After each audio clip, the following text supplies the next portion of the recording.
Fala pessoal, minhas queridas alunas, meus queridos alunos e queridos web espectadores. Para quem não me conhece, eu sou o professor Victor Leão, sou professor de música e de artes do Instituto Federal do Ceará.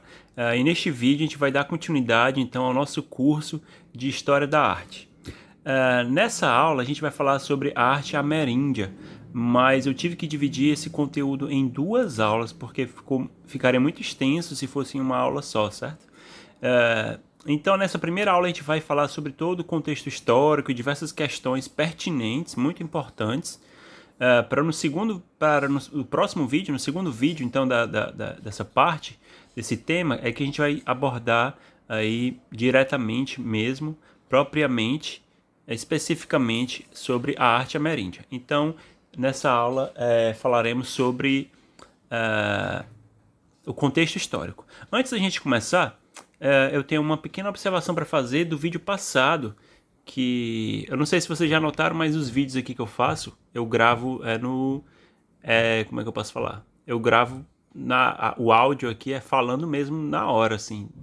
Tipo, não tem a edição, não gravo frase por frase, não dá tempo de pensar muito no que eu vou falar. Claro que eu planejo a aula toda antes, estudo antes, mas na hora de gravar sempre tem alguma coisa inesperada. E na aula passada teve a questão do capitalismo no Brasil, que me pegou desprevenido e despreparado, e eu não tive tempo suficiente para pensar sobre quando começou o capitalismo no Brasil. Depois eu fiz minha tarefa de casa, né? Fui ler um pouco sobre o tema. Não sou professor de história, como vocês sabem, sou professor de música. Mas pelo que eu entendi, essa transição para o capitalismo houve a partir do momento em que a escravidão foi abolida no Brasil. Porque para poder ser considerado capitalismo, o sistema econômico, um dos pré-requisitos é que o trabalho as pessoas sejam livres para trabalhar com o que querem, trabalhar ou não. Então tem que haver essa liberdade para poder ser considerado capitalismo. O que é meio irônico, né? Porque o capitalismo ele se nutre também aí do trabalho análogo à escravidão, né? Por exemplo, várias empresas multinacionais como Nike, diversas outras empresas utilizam de mão de obra aí de alguns países asiáticos que não têm praticamente nenhum direito trabalhista, onde os trabalhadores eles vivem aí em um regime análogo à escravidão. Então isso é meio que irônico, meio que, como é que eu posso falar? Contrastante. Ok, vamos lá. Incoerente, pronto, incoerente é uma palavra boa. Então vamos lá para o nosso primeiro slide. Índio ou indígena. O que quer dizer? De onde surgiu a palavra índio? O que quer dizer indígena? Vamos falar sobre isso. Eu tenho outra coisa para falar antes da gente começar. É que no vídeo passado a gente estava falando sobre romantismo, não é? Nós estávamos falando sobre o romantismo, que é então e o que a gente pode considerar o último ou o penúltimo período aí, a última corrente aí, ou penúltima das artes na Idade Moderna, certo? Na verdade, ainda tem aí a arte moderna em si, que pode ser considerado aí o último período, então, das artes da Idade Moderna, apesar de não ser mais na Idade Moderna, já acontecendo na Idade Contemporânea. Mas isso é assunto da próxima aula. Então a gente vai fazer uma pequena pausa aí, nessa parte da arte europeia. A gente vai passar então para a arte ameríndia e a arte africana e afro-brasileira. E depois a gente volta então para a arte moderna e damos continuidade, finalizando aí com a arte contemporânea, certo? Então voltando aqui para o índio ou indígena. Quando o explorador Cristóvão Colombo, famoso explorador Cristóvão Colombo, que vocês ouvem muito falar nas aulas de vocês, então quando ele concluiu sua travessia marítima, ele acreditava ter chegado à Índia. E por isso chamou o povo que encontrou de índios. Tá sem acento índios aqui, é porque é em espanhol não tem acento, tá? Acontece que ele havia chegado às Ilhas Caribenhas, na América Central. Hoje em dia, o termo povos indígenas é utilizado de uma forma mais ampla para designar os povos originários de uma determinada região, sendo os povos nativos originários das Américas chamados de ameríndios. Então, na linguagem popular, quando as pessoas assim que não entendem os termos técnicos, quando elas falam índios, elas querem dizer os ameríndios e ainda, mais especificamente, os ameríndios que ainda vivem nas aldeias, certo? Então, ameríndios são os índios das Américas, mas hoje em dia a gente utiliza o termo indígena não somente para os indígenas americanos, mas também para os indígenas do mundo todo, certo? Vamos continuar aqui. Vamos continuar aqui com a definição da ONU. Então, isso aqui tudo, esse texto todo aqui é uma extração aqui de um documento da ONU, onde ela define aí o que é indígena. As comunidades, os povos e as nações indígenas são aqueles que, contando com uma continuidade histórica das sociedades anteriores à invasão e à colonização que foi desenvolvida em seus territórios, consideram a si mesmos distintos de outros setores da sociedade e estão decididos a conservar, a desenvolver e a transmitir às gerações futuras seus territórios ancestrais e sua identidade étnica, como base de sua existência continuada como povos, em conformidade com seus próprios padrões culturais, as instituições sociais e os sistemas jurídicos. Então, todas essas comunidades, esses povos, essas nações que são ancestrais, podemos dizer assim, ancestrais, originários daquela terra, são os povos indígenas, certo? Não necessariamente indígena tem que ser aqui os povos originários das Américas. Então, eu trouxe aqui algumas imagens de alguns exemplos, por exemplo, do que podemos chamar de indígenas. Então, da esquerda para a direita, de cima para baixo, nós temos aqui no primeiro quadro, na primeira foto aqui, temos aqui indígenas etiopianos, certo? Lá da Etiópia, localizada na África. Então aqui eles são de alguma etnia, certo? Da Etiópia, não sei especificar qual, mas nós podemos classificá-los como indígenas também, para ilustrar aqui que indígena não necessariamente é indígena das Américas. Os indígenas das Américas nós chamamos hoje para diferenciar de ameríndios, certo? Uma mistura de América com índio. Aqui na segunda foto temos então um indígena andino dos Andes. Aí sim, ele é, além dele ser um indígena, ele é um ameríndio, certo? Então, os indígenas, os ameríndios andinos aí, são aqueles que habitam aí a região ali da Cordilheira dos Andes, que na verdade aí está em diversos países aqui da Sul-América, né, da América do Sul, como Chile, por exemplo, e diversos outros países. Então aqui temos um exemplo aqui desse indígena andino, ou desse ameríndio andino, certo? Eu gosto muito dessas roupas que eles utilizam, essas roupas coloridas, é muito bacana. E aqui temos também um exemplo de uma família indígena branca. Exatamente, é uma família indígena branca. Por que ela é uma família indígena? Porque, da mesma forma que os outros exemplos aqui que eu estou utilizando, eles são também um povo originário daquela terra e que ainda vive daquela forma ancestral que eles viviam há muito tempo atrás, certo? Então aqui, eles são aqui uma família indígena lapônica, são lapões, certo? Ali, e eles vivem ali naquela região ali, são uma etnia eslava, certo? Vivem ali na região ali da Noruega, Suécia, por ali. Então, eles também são considerados indígenas, certo? Aqui podemos ver uma família toda, né? Parece ser, não sei se é o marido e duas esposas, ou se é o marido, a esposa e uma cunhada, não sei. E aqui diversos filhos, e aí, atrás nós podemos ver aqui as tendas, né, as barracas deles, muito semelhante inclusive com as barracas que está me escapando da minha memória aqui, as barracas dos ameríndios norte-americanos, que eu esqueci o nome aqui, está falhando aqui na minha memória, o nome desse tipo de barraca, mas muito semelhante. E aqui na direita, o último exemplo, nós temos então um indígena australiano, um aborígene australiano, tocando um instrumento chamado de didgeridoo. Faz aquele som, não sei se vocês ouviram, provavelmente vocês nunca ouviram, A gente pode ouvir na próxima aula como exemplo. Faz aquele som, mais ou menos assim, certo? Então temos aqui um indígena australiano tocando aí um instrumento típico da região, certo? Um instrumento indígena da região, com pinturas corporais, e é isso aí. Então aqui citados esses exemplos para vocês entenderem que nem todo indígena é ameríndio, podemos então passar para os primeiros americanos. As evidências arqueológicas apontam que já havia seres humanos nas Américas há dezenas de milênios atrás, ou seja, muito tempo atrás. A povoação das Américas ocorreu de duas formas: migração terrestre, através do Estreito de Bering, e migração marítima, cruzando o mar com o uso de embarcações. É isso mesmo que vocês leram, que vocês ouviram. Eu vou deixar para explicar aqui os próximos slides, vocês vão entender melhor. Beringia. O que é a Beringia?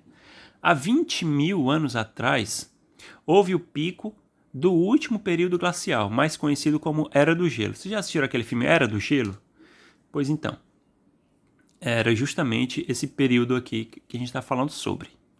Na época, a superfície da Terra era muito mais fria. Diversas regiões eram cobertas por pergelissolo. Em inglês a gente chama de permafrost. Na verdade, esse termo permafrost eu vejo ele sendo mais utilizado. Mas como temos que valorizar o português e temos uma palavra em português para isso, vamos falar em português. Pergelissolo. Então, diversas regiões eram cobertas por pergelissolo, que na verdade é uma densa camada de gelo, rochas e terra que é congelado o tempo todo, nunca descongela por nenhuma estação, tá? Na verdade, nunca descongela, falar nunca é meio, como é que eu posso falar? Meio radical, porque acabou descongelando, né? Em muitas dessas regiões. Mas quando a gente fala assim que nunca descongela, é porque não descongela em nenhuma das 4 estações, nem no verão. Então era coberta de pergelissolo, muitas regiões, como por exemplo a América do Norte. E o nível dos mares era muito mais baixo. Por que o nível dos mares era muito mais baixo? Porque a água era congelada, certo? Então tinha essas regiões, o número de regiões congelada era muito maior, então esse gelo estava condensado aí essa água, estava condensado aí nesse gelo, certo? À medida que foi descongelando o gelo, aí o nível dos mares foi subindo. Por isso, alguns lugares que hoje são cobertos por água eram porções de terra na época. Um exemplo é a Beringia, que era uma enorme região do tamanho do estado do Amazonas, para vocês terem ideia aí. Na verdade, quando eu pesquisei esse tema aqui, né, para poder reavivar a memória, um texto em inglês, um artigo em inglês que eu estava lendo, na verdade ele fala aí que era o tamanho aproximado de 2 estados do Texas. Mas aí trazendo para o Brasil, eu consegui achar aí um estado aí que tinha uma extensão aproximada, que é exatamente o estado do Amazonas. O estado do Amazonas tem aproximadamente aí 1,5 milhão de metros quadrados, enquanto o Texas tem aproximadamente 700 mil. Ou seja, é mais ou menos a mesma coisa. Entretanto, com o fim do período glacial e o imenso derretimento de gelo, a região foi inundada. Hoje a conhecemos como Estreito de Bering. Então essa região foi inundada, certo? Não existe mais essa região. O que sobrou foi o Estreito de Bering, que é ali quando a Rússia quase toca o Alasca, certo? Eu acho que vocês conhecem bastante aqui essa região. Vim aqui para o computador para a gente poder visualizar essa animação aqui, que não dá para visualizar no PDF, ela fica estática no PDF. E essa animação aqui mostra justamente a evolução aí da Beringia para o Estreito de Bering, de 21 mil anos atrás até o período atual. Localiza-se entre a Rússia, aqui nessa imagem aqui localizada na esquerda, e o Alasca à direita, dividindo o Oceano Ártico acima e o Oceano Pacífico abaixo, certo? Então, como vocês podem visualizar aqui, dá para visualizar os números. Conforme o tempo vai passando, os milênios vão passando, aí a região vai sendo inundada, justamente por conta desse degelo aí decorrente do fim da era glacial. Então, no começo era essa região aqui enorme, correspondente aí ao tamanho aproximado do estado do Amazonas, que a gente chama de Beringia, e ela foi sendo inundada até que a Rússia se separou, a região correspondente à Rússia se separou a região correspondente aí do Alasca. Antigamente, há 20 mil anos atrás, isso era conectado, isso era junto, né? Existia essa conexão, certo? E isso já está mais do que provado por diversas evidências arqueológicas, por exemplo, aí, fósseis de animais, por exemplo, a questão genética, como já falei, questões também de evidências arqueológicas que eu já citei. Isso tudo aí. Então, é isso aí. Aqui na direita nós temos aqui, inclusive, uma legenda aqui mostrando aqui, relacionando as cores justamente com a elevação, a profundidade do mar, ou então a elevação do terreno, certo? Então, quanto mais o azul é escuro, mais profundo é a água nessa região.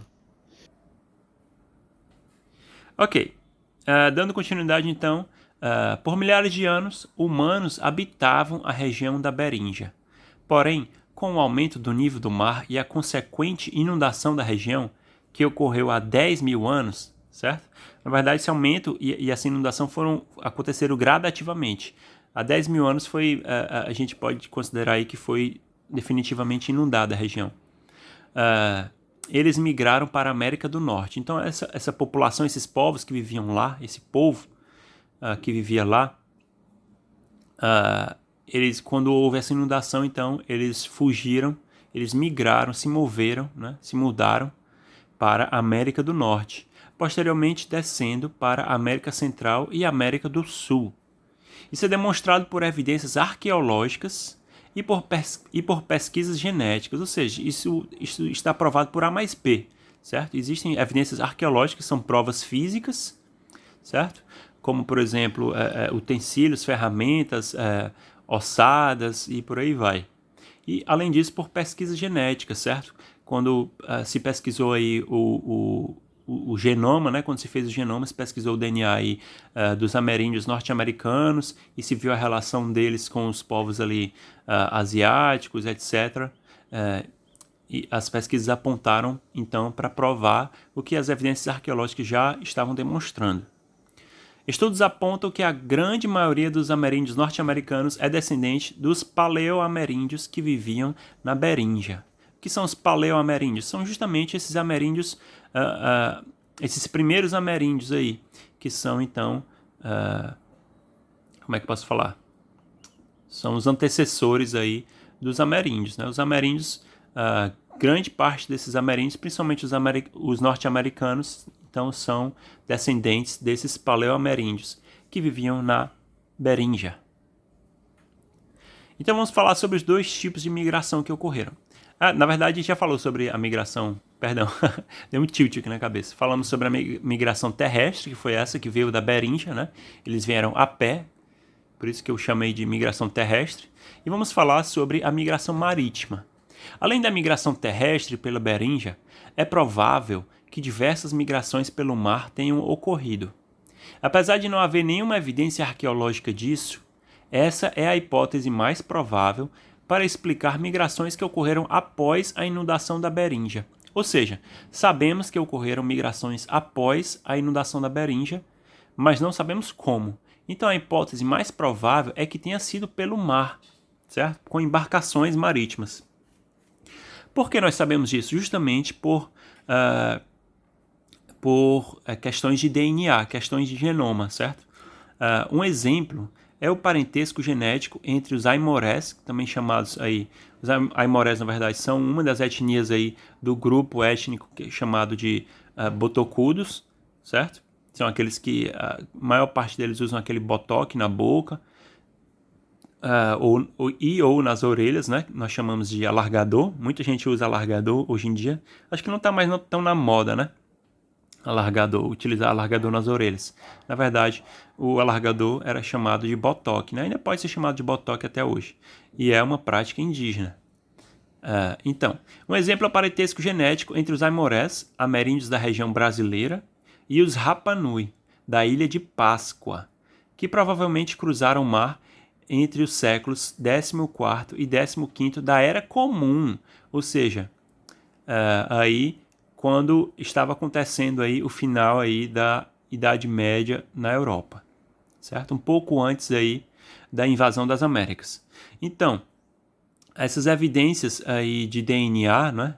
Essas evidências genéticas, pesquisas genéticas apontaram que houve então essa miscigenação aí, essa mistura aí dos aimorés com os Rapa Nui, não é? E na verdade é uma coisa bem forte. Podemos dizer então que os aimorés são descendentes dos Rapa Nui. Os Rapa Nui são uma etnia lá da Ilha de Páscoa, ali da Polinésia, aquelas ilhazinhas ali que constituem a Polinésia, ou seja, no meio do mar.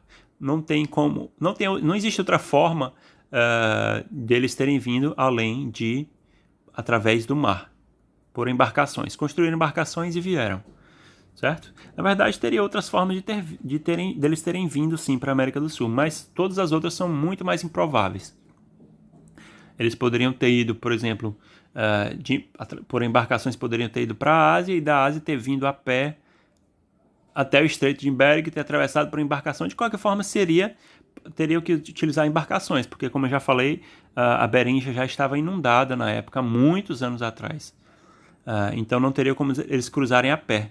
Mas, na verdade, o mais provável é que eles tenham, sim, vindo diretamente aí, através do mar, atravessando o mar, vindo diretamente para a América do Sul. Os dois grupos étnicos compartilham de 76% do DNA. Então, 76% fizeram uma pesquisa genética com os aimorés e 76% do DNA deles corresponde, então, aí à mesma herança genética dos Rapa Nui. Então, não tem como fugir disso aqui. É uma coisa muito forte. Então, eu não lembro das outras porcentagens, mas era 76% do DNA deles coincidia com os Rapa Nui. Uma porcentagem, algo em torno de 16%, alguma coisa assim, correspondia aos outros ameríndios próximos, aí de outras regiões próximas, e tinha uma pequena porcentagem que correspondia ao DNA europeu, porque acabou havendo um pouco de miscigenação também com europeus após a invasão das Américas. Ok. Vamos ver aqui. E aqui, para ilustrar, eu trouxe aqui duas fotos. Na esquerda, nós temos os Rapa Nui, lá da Ilha de Páscoa, e à direita, nós temos os aimorés. Então, na foto da esquerda, temos aqui uma dança tradicional dos Rapa Nui, e na direita, uma foto de 1928 de caçadores aimorés que haviam acabado de caçar aqui uma vaca, certo? Com flechadas. Porque, como vocês já devem saber, esses povos, todos eles não vão ao supermercado, certo? Então, eles precisam caçar. Então, diferentemente da gente, que a gente não lida com essa parte da execução animal para poder se alimentar, mas todos nós, ou quase todos nós aqui, comemos carne e matamos indiretamente os animais. Quem mata, na verdade, são nos açougues é que os animais são mortos, são abatidos. Aqui não. Os indígenas, eles mesmos, têm que abater os animais. Na verdade, é um cenário, a gente vê, parece mais cruel, mas na verdade é muito mais respeitoso com o animal, porque pelo menos ele teve uma vida feliz, né? Pastando no campo, vivendo feliz, correndo nos campos, diferentemente das vacas tristes, acorrentadas, que nós nos alimentamos. Ok. Então, para mostrar aqui a semelhança, certo? Entre esses indígenas. Podemos observar que esse, principalmente aqui, possui certa semelhança aqui com os aimorés, certo? É notável a semelhança. Ok, dando continuidade, vamos falar então da invasão das Américas. Na verdade, o texto ficou meio desconexo porque eu tinha posto aqui essa parte das civilizações ameríndias antes da invasão das Américas e depois eu troquei. Mas dá para entender aqui.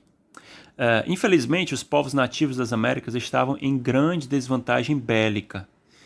Por que ficou desconexo o texto? Porque desvantagem bélica contra quem? Contra os europeus, certo? Os europeus que invadiram as Américas. Por que eles estavam em desvantagem bélica? Porque, dentre outros fatores, os invasores europeus possuíam armas de fogo, um advento que foi possível graças à invenção da pólvora, uma criação chinesa. Então podemos dizer que, indiretamente, os responsáveis aí pela vitória da guerra, né? Na verdade não podemos nem chamar de guerra porque foi um massacre, porque foi tão injusto que não podemos chamar de guerra. Então, aí, os responsáveis indiretamente foram os chineses. Graças aos chineses é que os europeus então conseguiram massacrar os indígenas, infelizmente. Obviamente, outros fatores colaboraram, como, por exemplo, os europeus utilizavam armadura, utilizavam cavalaria, certo? Mas, certamente, se eles não tivessem arma de fogo, seria uma guerra, seria um combate muito menos desvantajoso para os ameríndios.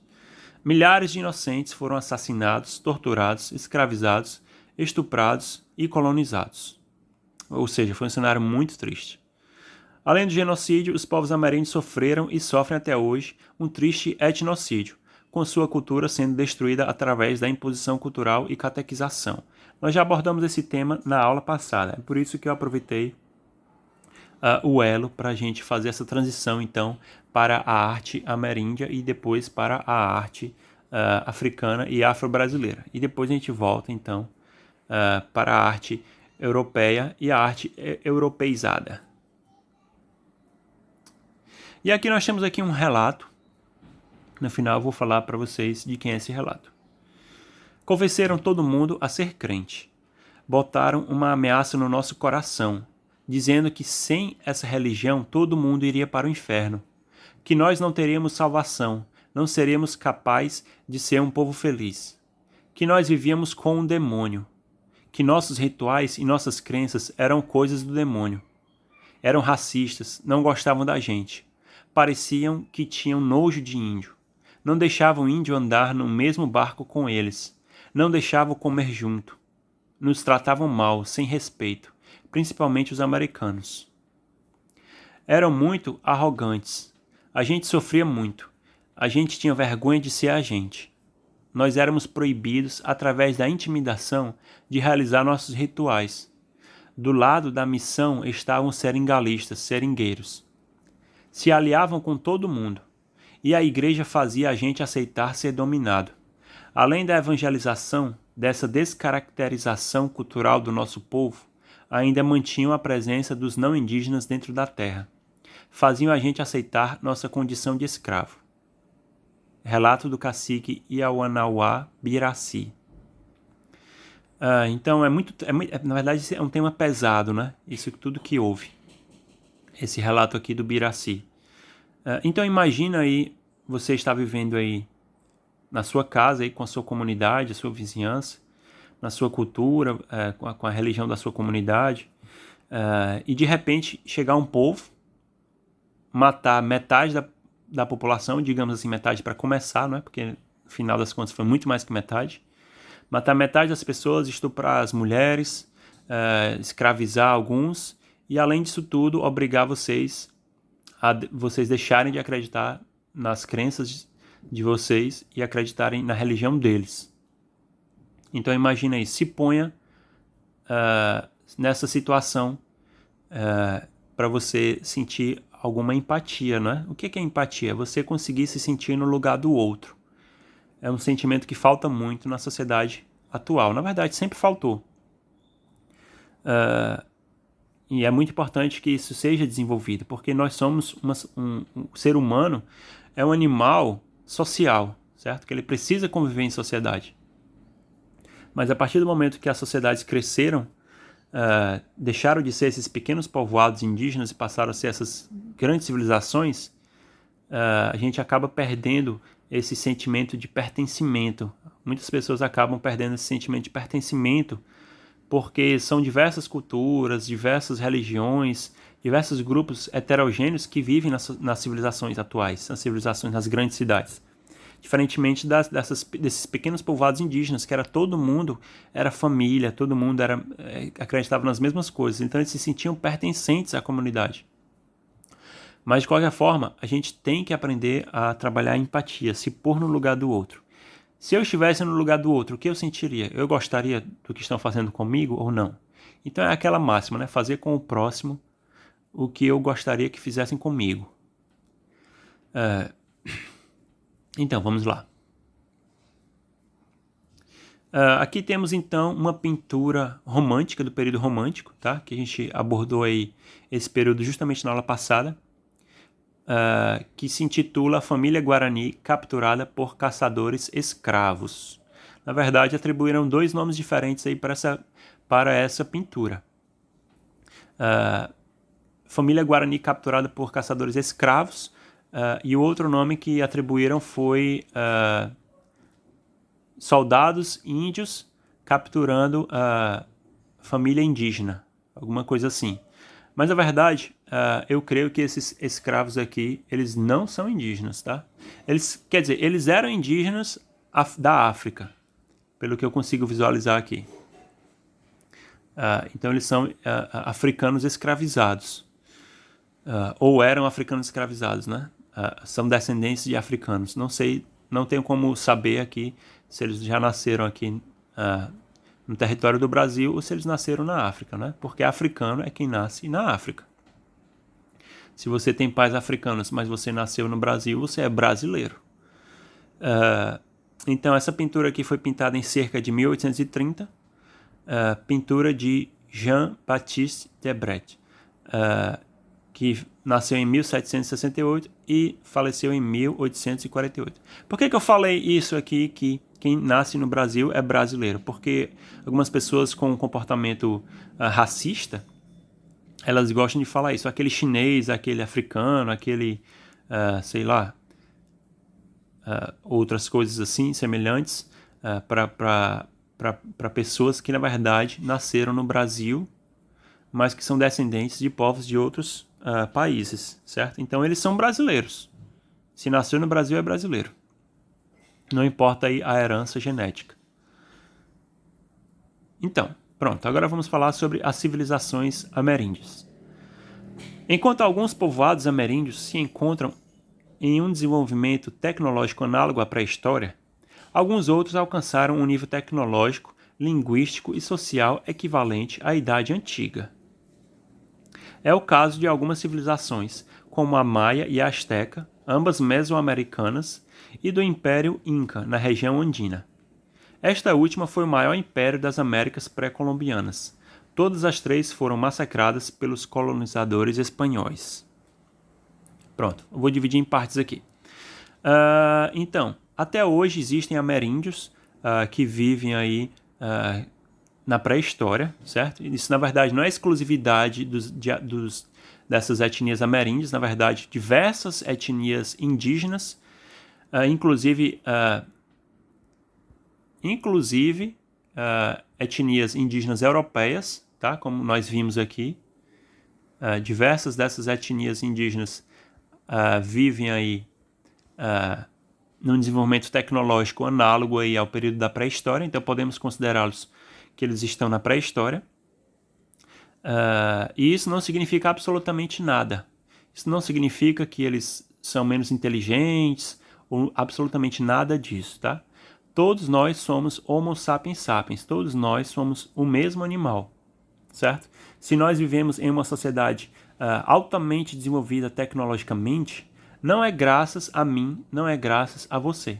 É graças ao que a civilização construiu no passado. É graças à história da nossa civilização, certo? Então, foi uma sequência de inventos, de adventos tecnológicos que foram surgindo e foram se acumulando, certo? Então, à medida que certas coisas foram inventadas, outras coisas puderam ser inventadas. E isso foi sendo acumulado, até a gente chegar ao ponto em que a gente se encontra hoje, certo? Mas nem todos os povos, nem todas as etnias focaram nessa questão aí do acúmulo de invenções tecnológicas. Então, essas comunidades indígenas, na verdade, elas ainda vivem da mesma forma que elas viviam há milhares de anos atrás. Então, eles focam em outras questões. Para eles não é importante, ou para muitos deles, não posso generalizar, obviamente, mas para muitos deles não é importante a eletricidade, não é importante o smartphone, isso não é importante. Ou não é tão importante quanto nós consideramos, né? A gente passa o dia todo pendurado no smartphone. Então, para eles é muito mais importante essa conexão com a natureza, porque eles entendem que eles fazem parte da natureza. Eles entendem o ser humano como um animal do ecossistema, da fauna local, certo? É diferente, por exemplo, da nossa cultura, que a gente considera, muitas vezes a gente nem considera que o ser humano é um animal. A gente não se considera um animal, né? Muitos de nós. A gente considera os animais apenas os outros animais, quando na verdade todos nós somos animais. Então, e a gente acaba subjugando tudo, a gente escraviza, não é? Então, a cultura que a gente vive, a gente escraviza tudo. A vaca é escravizada, as galinhas, tudo isso vive em função do homem, e inclusive o próprio planeta Terra. A gente meio que escravizou, explora o planeta Terra aí até a última gota. Então, todas essas invenções tecnológicas modernas, elas têm sim um lado positivo, certo? Como, por exemplo, o acesso à educação é um deles. Vocês estão assistindo esse vídeo graças à tecnologia, mas, ao mesmo tempo, essa tecnologia tem um lado obscuro, porque ela só é possível graças à exploração aí dos recursos naturais do planeta Terra, que nem todos são renováveis, certo? E eles estão causando, na verdade, um grande desequilíbrio ecológico no planeta Terra. Um deles, por exemplo, é a aceleração do aquecimento do planeta, certo? O aquecimento do planeta, na verdade, é uma coisa natural. Só que era para ela acontecer muito mais lentamente, esse aquecimento era para acontecer muito mais lentamente. E a gente acelerou isso em N vezes através da poluição do meio ambiente, certo? Então, finalizando essa parte aqui da crítica para a civilização moderna, civilização contemporânea, nós como seres humanos, vocês principalmente, os meus alunos do ensino médio, como o futuro da humanidade, nós temos que achar aí um equilíbrio, certo? Um equilíbrio entre respeitar a mãe natureza, né? Podemos chamar assim, a mãe terra, a mãe natureza, e não abdicar totalmente aí da tecnologia. Então temos que pensar nisso. Até que ponto vale a tecnologia? Até que preço vale? Ok, fechando esses parênteses, vamos continuar aqui. Então, algumas outras povoados, na verdade, dos ameríndios, eles atingiram um nível tecnológico maior, que a gente pode considerar aí análogo, por exemplo, à Idade Antiga, apesar de que, por exemplo, os Incas aí ocorreram ali no período aí que na Europa já era Idade Média, certo? Mas tecnologicamente eles viviam então na Idade Antiga, certo? Inclusive é dividido aí em período clássico, período... qual era o período antes do clássico? Esqueci agora. Período arcaico, período clássico, período pós-clássico, certo? Justamente fazendo aí analogia à Antiguidade Clássica, né? Antiguidade Clássica propriamente, que é a cultura greco-romana. Então, eu citei aqui 3 civilizações que atingiram esse nível, certo? Que foi a civilização maia, a civilização asteca e a civilização inca, mais chamada de Império Inca. Então, eles possuíam linguagem escrita, possuíam diversas invenções, a arquitetura era magnífica. Então, eram civilizações, na verdade, impressionantes. Esta última, o Império Inca, foi o maior império das Américas pré-colombianas. Foi o maior, certo? O Império Inca era justamente aqui na região dos Andes, que a gente já falou. Quando eu falei, quando eu mostrei ali o ameríndio andino. Não sei se vocês lembram. E todas as 3 foram massacradas pelos colonizadores espanhóis. É triste. É triste. Então, diferentemente ali, por exemplo, do que os romanos faziam quando conquistavam as regiões, os romanos eles respeitavam muito mais os povos ali das regiões que eles conquistavam. Então eles não massacravam todo mundo, não matavam todo mundo, deixavam as pessoas viverem e na medida do possível eles respeitavam a cultura, certo? Obviamente que isso varia, por exemplo, de governante para governante. Nem todo governante respeitava a cultura dos povos colonizados, nem todo governante romano. Mas muitos deles sim. Por exemplo, um exemplo ali é a região do Levante, ali mais especificamente ali a região ali da Judéia, a região os territórios palestinos ali quando foram conquistados ali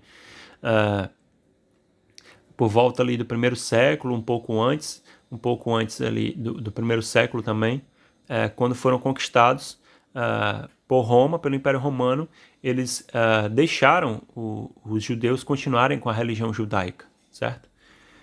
Somente depois aí, através das revoltas judaicas, é que eles houve sim esse massacre, essa destruição do templo, mas isso ocorreu justamente como uma represália aí às revoltas judaicas que ocorreram, principalmente a revolta judaica que ocorreu ali no século I, por volta ali da década de 60 e 70 do primeiro século, da Era Comum.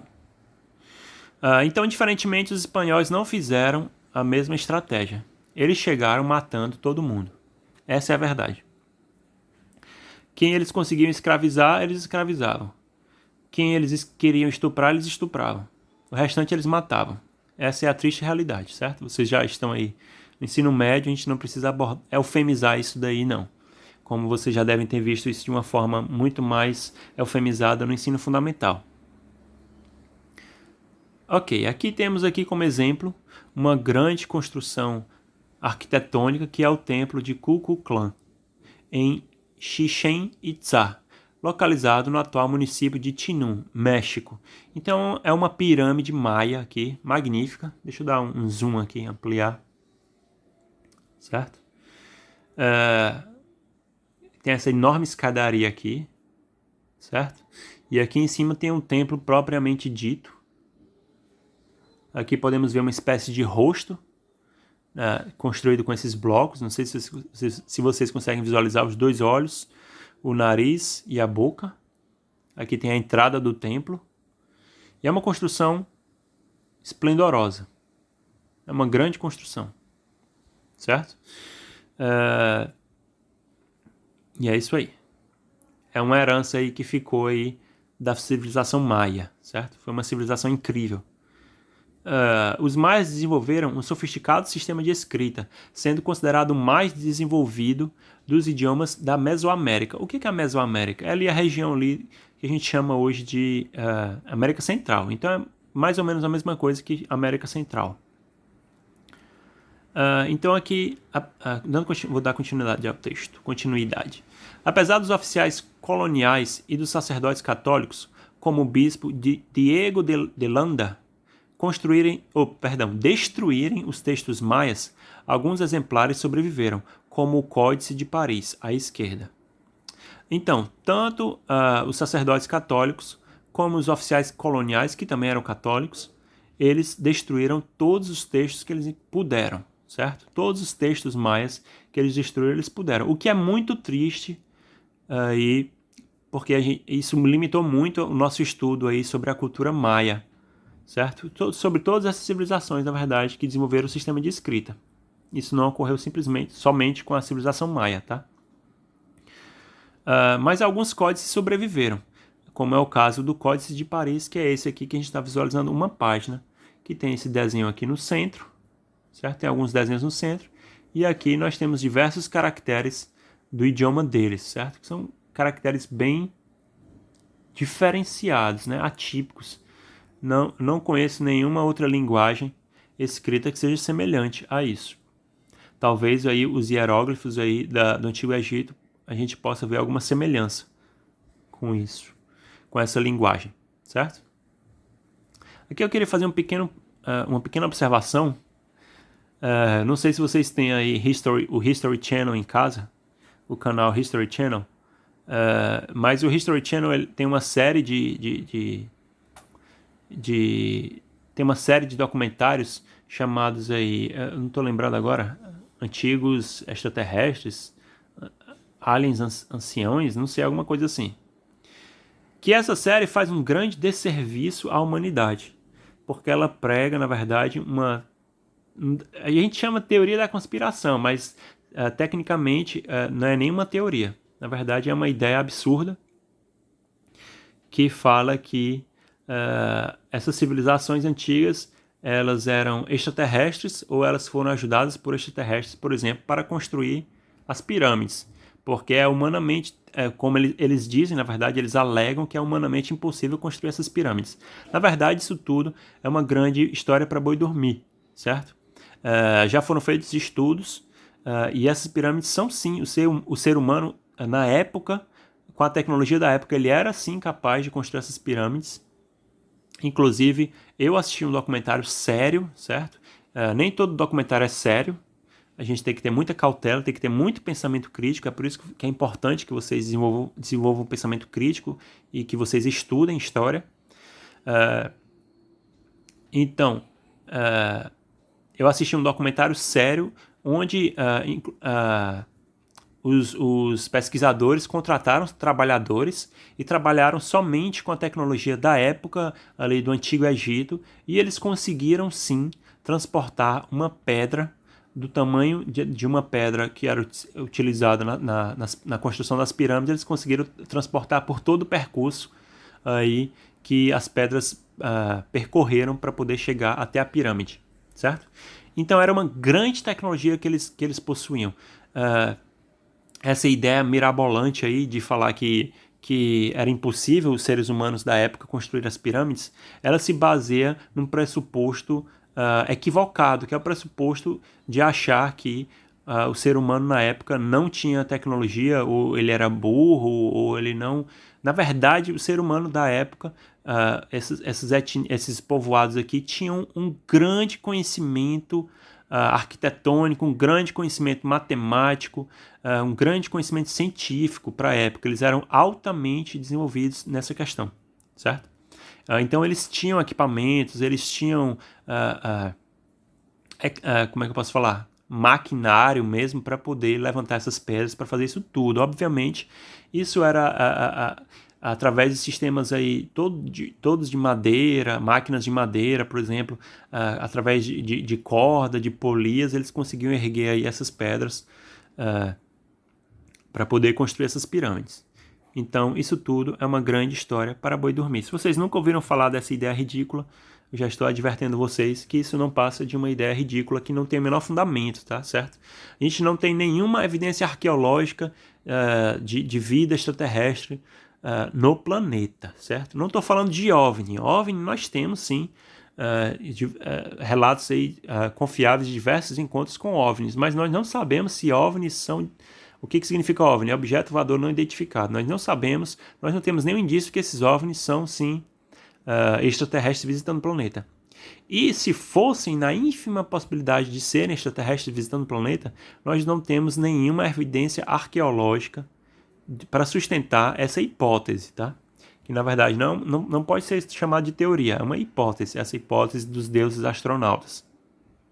É uma hipótese que não tem nenhuma evidência arqueológica que possa sustentar, ou seja, nenhum acadêmico sério leva isso em consideração. Se um dia a gente achar aí um fóssil de um extraterrestre ou aí um maquinário extraterrestre aí do período antigo aí que corresponde à época, aí sim a gente vai poder considerar essa hipótese, certo? Até hoje nunca houve e eu creio que isso nunca vai haver porque isso não ocorreu, certo? Então eles se apoiam em diversos textos religiosos que falam que os seres divinos vieram do céu. Ora bolas! Diversas culturas, diversas mitologias e culturas falam que os seres celestes vêm do céu, porque o céu fica no céu. Então isso é absurdo falar isso, tá? Que por essas culturas falarem que esses seres divinos vieram do céu, eles vieram de outros planetas.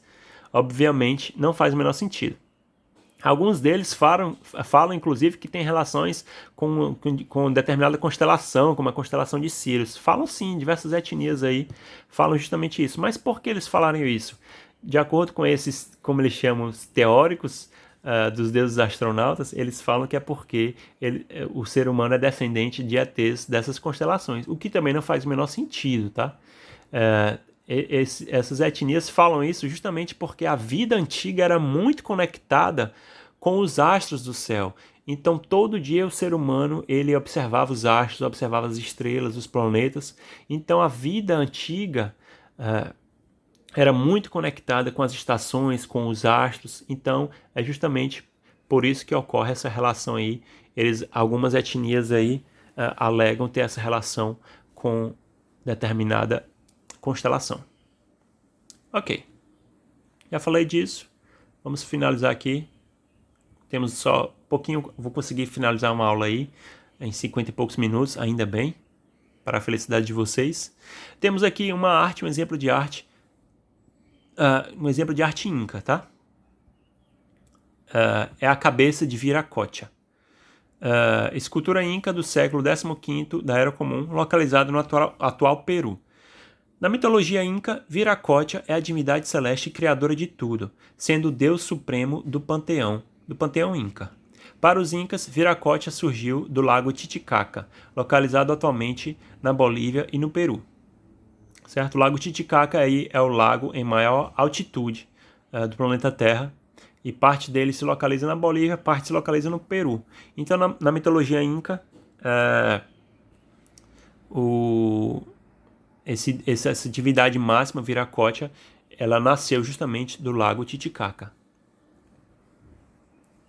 E aqui, na verdade, não vou conseguir finalizar, vai ser 1 hora e pouco, porque agora que eu lembrei que depois que eu terminar, eu vou gravar a parte aí da Berinja, que vai ser no computador para mostrar a animação do GIF. Então vai ficar 1 hora e pouco aí, infelizmente, para vocês. Mas aqui é tudo muito necessário, isso é tudo que eu estou falando, muito importante. Então temos um anexo aqui, um adendo, sacrifício humano. Por que eu vou falar sobre o sacrifício humano? Porque muitas pessoas, infelizmente, reproduzem um pensamento racista de achar que o sacrifício humano ocorria somente aí nessas civilizações ameríndias. Na verdade, não.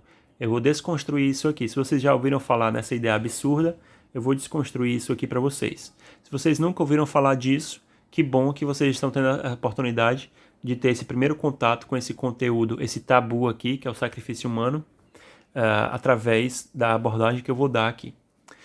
Então, o sacrifício humano era uma prática comum em diversas etnias, povoados e civilizações pré-históricas e antigas.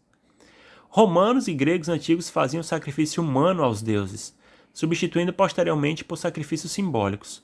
Então, no início aí da civilização romana e também aí antes da construção do Império Romano, né, os antecessores aí do povo romano, eles faziam sim sacrifício humano aos deuses, certo? E os gregos também, da Grécia Antiga, também faziam. Os druidas celtas faziam frequentes sacrifícios humanos aos deuses. Para quem não conhece, os druidas ali eram os sacerdotes da cultura celta ali na região ali da Grã-Bretanha, ali por aquela região, certo? Então eles também faziam frequentes sacrifícios humanos. O mesmo vale para os povos germânicos e eslavos. Os povos germânicos ali são os povos ali da região da atual Alemanha, como por exemplo ali os hunos e etc. E eslavos também, os povos eslavos também faziam, certo? Como por exemplo o que nós chamamos aí popularmente como os vikings também faziam sacrifícios humanos. Vocês puderam, quem assistiu aí por exemplo o seriado Vikings, eu espero que meus alunos do ensino médio não tenham assistido, porque eu acho que é a partir de 16 anos, ou 18, a recomendação da faixa etária. Então, quem assistiu o seriado pôde aí, visualizar aí sacrifícios humanos feitos aos deuses, a reprodução aí do que ocorria mais ou menos na época. E há 4 milênios, chineses sacrificavam pessoas enterrando-as vivas. Então, diversos povos, como eu falei no início, era comum o sacrifício humano para diversos povos, diversas etnias, diversas civilizações pré-históricas e até do período antigo, certo?